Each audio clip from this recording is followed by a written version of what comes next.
Hello, everyone. A few days ago, we saw the reports that was out there that terrorists have captured a Brigadier General. And then a few hours or thereabouts later, it was reported that the Brigadier General walked back home. I mean, he was able to come back on foot, back to the camp, that he was not taken away.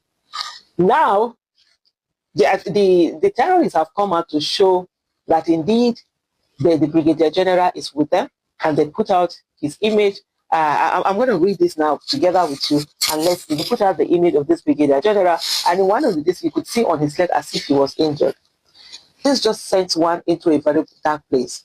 It just looked, and I saw someone who did a tweet that it's like back to the old days. Remember when Chibok girls were abducted in April 2014, and the military had come out to say that all of them but 8 were rescued.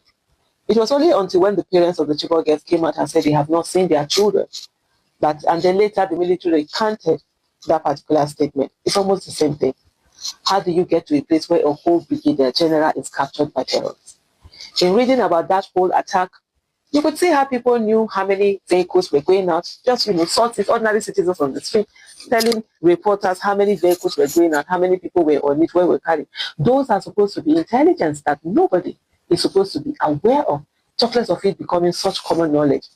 If someone on the street interviewed by journalists can have such information, then imagine when someone who is on intelligence gathering for the terrorists, they will have someone send them information.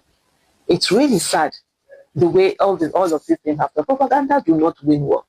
And the more that the military does what it does to us, the more the terrorists continue to have upper hand. Let's look at this now. Brigadier General captured by ISWAP despite military's denial. And this is Foundation for Investigative Journalism. The Islamic State West Africa Province, ISWAP, has abducted Uba, a Brigadier General in the Nigerian Army who was leading his troops on Friday.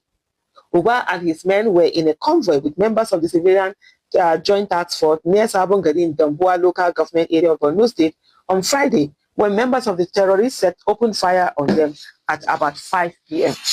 The question also that one would ask is that in cases like this where there's supposed to be movement, one would expect that the military would have sent in, a small, there's a word that they put for, they usually call them, I just can't remember what that was, whether surveillance, should I call it surveillance, or something that goes for, not surveillance, there's another word for it, those troops that go before the main troop that go, just to check the ground and be sure that everything is okay. The other thing also is, I don't know how large, okay, they did talk about the about 3 trucks, maybe it's because it's not large enough, you would have expected that there would have been like an air cover